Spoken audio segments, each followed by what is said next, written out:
Welcome back to the Wealth and Wisdom Podcast. Before we dive into today's episode, a quick reminder, we just released our third quarter webinar on Medicare supplement planning.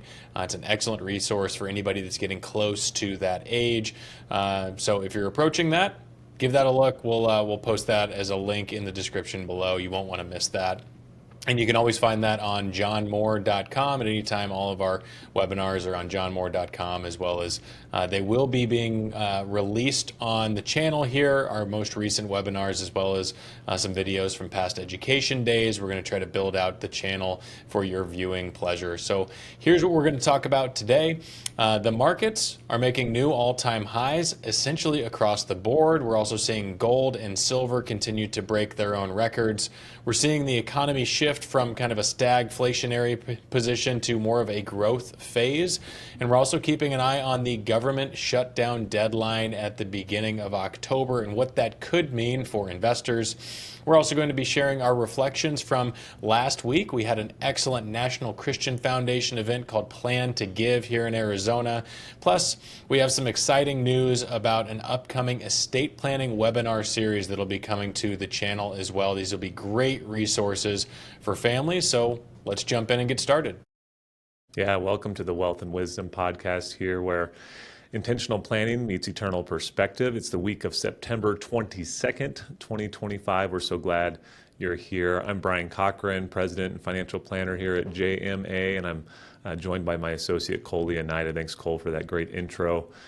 So each week we unpack current economic events, market trends, and real-life planning conversations.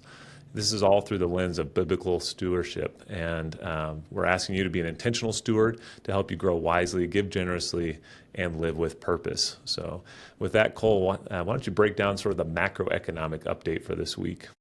Yeah, we got, as we typically do, we get economic data every week. And last week, again, we were kind of reminded that we are in a bit of a stagflationary part of the economic cycle where growth is slowing a little bit while we're seeing inflation accelerate. We saw some data points last week where retail sales were really strong. That's good. It means the consumer continues to be resilient, as everybody keeps saying. We continue to spend money, and our economy is driven by consumer spending. So that is a good sign for the economy. We saw industrial production tick up a little bit. This is a smaller slice of the economy, but we did see that move in a positive direction. One notable divergence from some of the good news on the data is that housing data was generally negative. We got housing starts and permits and a bunch of housing data that was worse than expected. So that's something to keep an eye on, and that'll likely be tied to the move in interest rates on the short end and maybe more directly on the long end of the curve. We saw a little bit of a bounce on Treasury yields. We saw the rates cut by the Fed, and that was essentially priced into the bond market. And then similar to what happened during the rate cuts of 2024, there was a bounce on yields, especially on the long end of the curve. So that wasn't necessarily surprising, but we will be keeping an eye out. This week we are getting the Fed's preferred measure of inflation. We often talk about CPI, or Consumer Price Index. This week we are getting the core PCE, the personal consumption expenditures number. That is what the Fed pays most attention to. So that comes out on Friday. We'll be keeping an eye out for that. Yep, and all of that sort of accelerating growth that we're hoping for coming into the fourth quarter, that's reflected in stock market prices. We saw the Russell 2000 has now had 7 straight positive weeks and finally reached its all-time high previously seen way back in 2021, back when the market peaked prior to the 2022 tough stock market year. So the small caps, the smaller companies, surging for almost 2 months now. On top of that, the big companies, the S&P 500, the Dow, and the NASDAQ all hit all-time highs last week, so a very positive week. And even our bond portfolios, as we sit down with clients and reflect on what's happened this last almost 9 months now for the year, those are up. And then if you look at other parts of the markets, precious metals also hitting all-time highs, not just last week, but again this morning. So pretty much everywhere you look, you see prices moving higher. A lot of it based on this sort of stimulative push from the Fed, plus good tax policy that could drive growth. So a lot of optimism about what might be on the near horizon. So definitely positive momentum for basically anywhere you could be invested today, with the exception of cash, which hopefully those yields will hold on for a little bit. With the Fed cutting rates, cash yields are probably on the decline real soon. Yeah, that's a good point. Precious metals are one where silver, closed at $43 an ounce last week. Gold was at almost $3,700 an ounce. So we're looking at all-time highs on that. We're seeing that in different areas of the market. And Brian, I thought you brought up a really good point this morning when you were talking about the short end of the yield curve, the Fed funds rate, where we're going to see money market funds, CDs, those short-dated treasuries start to fall. And you brought up a good point on what that means for liquidity. We're going to have conversations with clients. We're already seeing it where they're going, hey, I'm not getting 4 and 5% on my cash anymore. What else should I be investing in? Could you explain what that might mean for other pockets of the market, equities, bonds, things like that? Well, we've certainly been here before, because if you look at the period from 2009 till about 2022, we had very low interest rates. So investors became accustomed to low rates, and they started to look for other ways to try to get some yield. Investors might be looking at a similar challenge, maybe not that extreme. But if you look at things like money market funds, or if you have short-term CDs or treasuries, as you mentioned, those are starting to renew now. And when you look at the rates today, you might have a 4 or 5% CD maturing, and the renewal rate might be 3.5. So I think that's going to push investors to look for alternative solutions for their cash. A good reminder here from a planning perspective: don't get tempted to give up safety and liquidity where you need it just to chase a higher yield. But I think you will see investors pressed maybe more into the bond markets trying to find yield, or more into dividend paying stocks. Those are going to start looking more attractive here in the next 3 to 6 months if the Fed does continually cut rates over the next several meetings, which is sort of what the market's pricing in right now. So that'll be an important trend to follow. And this is on the back of a great Wall Street Journal article we talked about this morning, where money market holdings are at all-time highs, well over $7.5 trillion. So there's a lot of cash just sitting there right now that people have been very content to hold, because they've been getting between 4 and 5% for the last couple of years. But now that yield is going to start to drop into the threes, and that might light a fire for them to say, well, that's not enough income, I'm going to go hunt for more yield. So that could put more pressure upward on markets as people buy up those assets.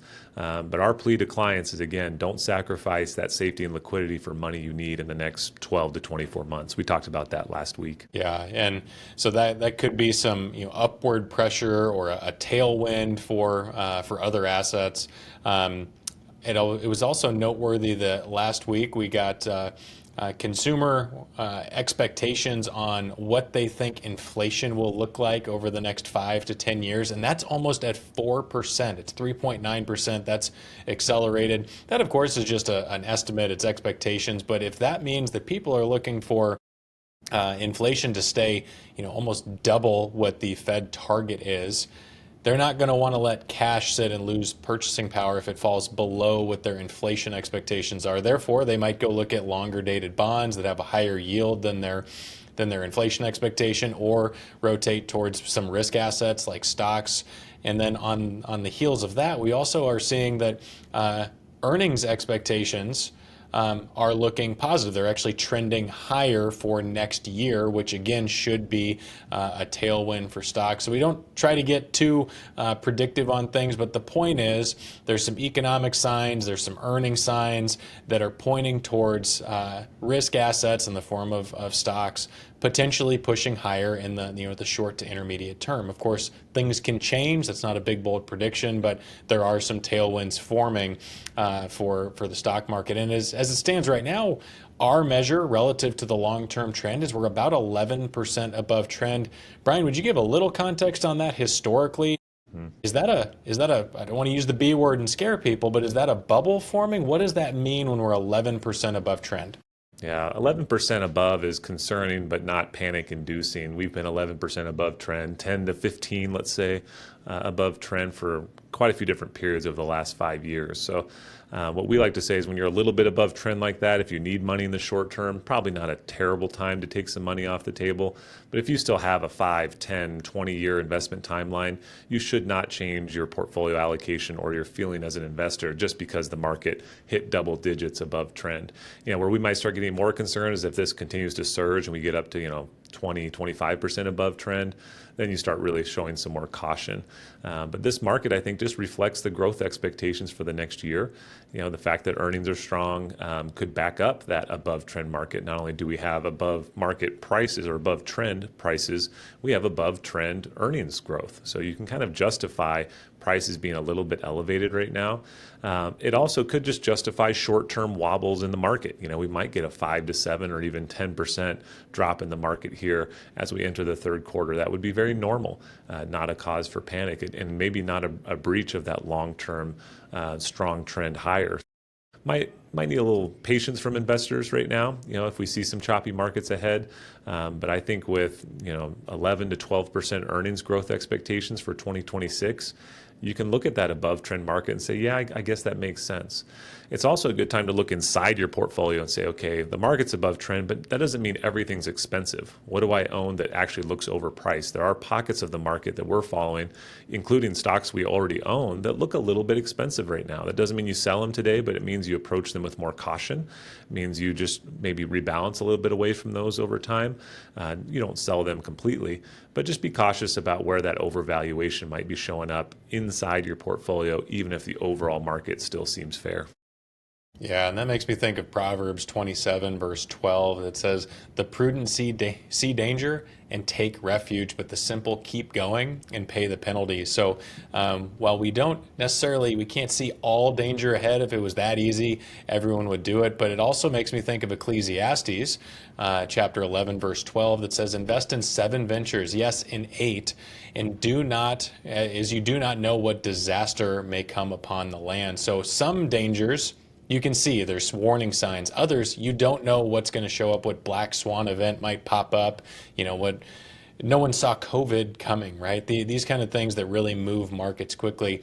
There's value in staying diversified. We don't want to push all our eggs into one basket. We want to stay diversified in 7 or 8 or more different types of investments, because we really can't predict the future. We don't know what's coming, even though we keep saying that the current setup is positive for stocks and for bonds, but we don't know what's coming. Therefore, staying diversified is still always going to be our stance. And one of those situations that people have been bringing up that could be a risk on the horizon is October 1st. The government could be shutting down. I feel like every 6 months or so, I hear that the government's going to shut down, and I'm always curious what happens when the government shuts down, and it seems like nothing actually happens. Everything kind of stays the same. But from a market perspective, historically, the S&P is actually up. The market is normally up when the government shut down. I don't know if there's a deeper meaning behind that, but it's really not the big risk that most people assume it's going to be for the economy or for the market. Stocks actually have been positive historically when the government shut down. So not something to bury your head in the sand and avoid thinking about, but it's a risk that might get overblown when people are thinking about their investments. So what I'd like to do, Brian, is I'd like to shift. We talked about a great event that National Christian Foundation put on last week called Plan to Give here in the Arizona area. We've also got a great estate planning webinar series that's going to be coming out and going to show up on the channel. Would you give a little bit of rundown on what we learned, who the speakers were, and some of the key takeaways from this Plan to Give event that was it's becoming advisors in the Arizona area or in the Southwest need to put this on the calendar annually. It's September every year. It's just been awesome. Could you give a little rundown on that? Yeah, the highlight to me on the Plan to Give event was just the variety of speakers. So we opened up with a portfolio manager talking about AI infrastructure investing and how that has accelerated maybe into the point of being overhyped.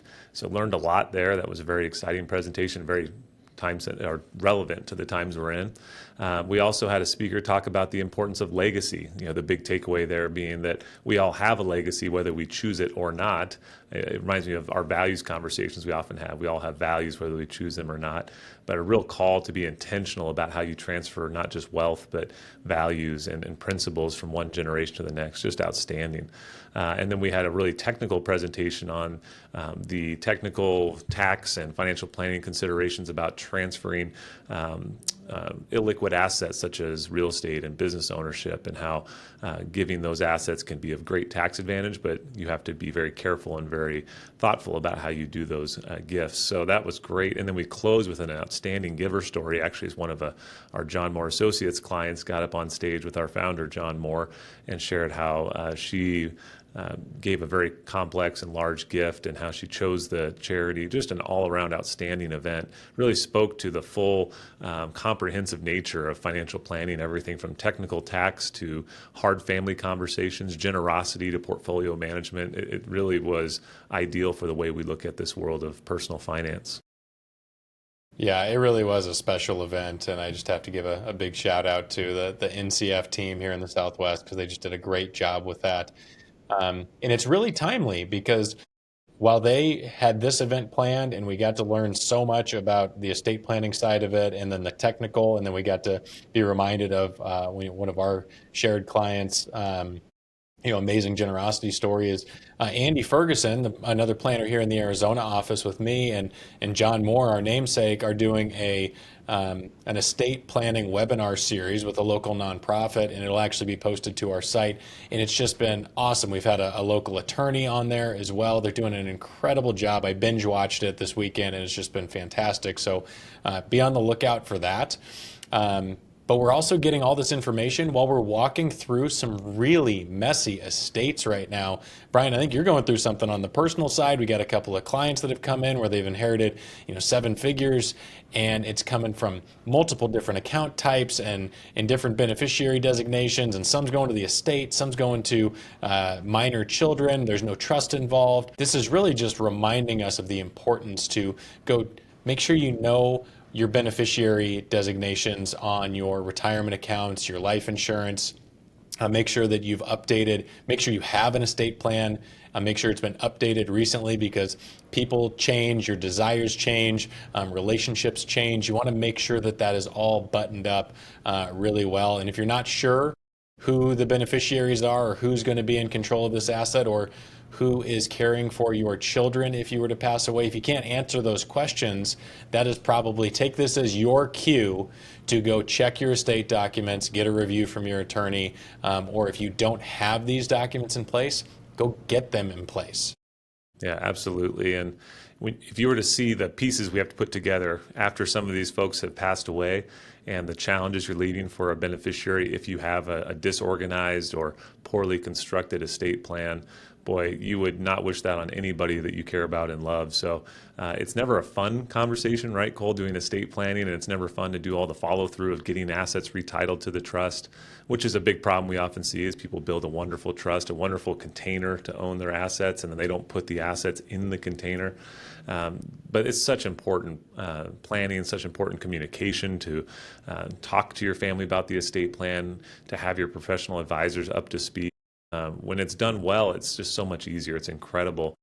And so instead, we often are left with people who are grieving the loss of a loved one while also trying to reorganize a very complex estate. So I agree with you, Cole. This is our plea. If you haven't done that process, or if we've asked you to do it and you haven't followed through, this is the time to take action for sure.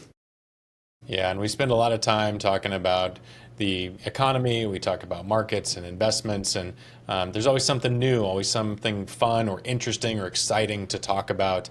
But there is arguably nothing more important to your own personal plan than your estate plan, and just getting those in place and then reviewing them every couple years, 3 years, 5 years. The intervals don't have to be close together, but getting that done. Your next generation, your spouse, the people that are going to be picking up the pieces on the back end will thank you dearly for that. It is well worth the time and the expense to get that done. So any final takeaways, Brian, before we sign off today? In summary, a couple of things we talked about today. Shutting out the noise is always important, whether it's the threats of a government shutdown that you talked about, Cole, or just the distractions of the daily market news. We've got a kind of a heated political environment right now that can drive people to, input their political bias into their financial planning and decision making on their money, which is never a good practice. It's one of the biggest takeaways I've had in my almost 20 years in the industry is the combination of personal politics and personal finance is never a good one. So shutting out the noise, remaining disciplined. This is an environment where there are big moves and big stories happening in the markets, but remaining disciplined on a predetermined plan is really crucial right now and staying the course. And as you said, the biblical reference to risk, look for dangers, but also plan for the dangers you cannot see. So I think that combination is really powerful in a market like this. Yeah, great summary. So we'll wrap there. Thanks so much for joining us on the Wealth and Wisdom podcast, where intentional planning meets eternal perspective. If you found today's conversation helpful, we'd love for you to like this video, subscribe to the channel, and share this with someone who might benefit. And also be on the lookout for our third quarter Medicare supplement webinar, as well as our estate planning webinar series with Andy Ferguson and John Moore. That'll be coming soon with practical wisdom for families. For more resources and timely insights, visit the Insights page at johnmoore.com, where we will regularly share articles, videos, and tools to help you steward wisely. We look forward to seeing you all next week.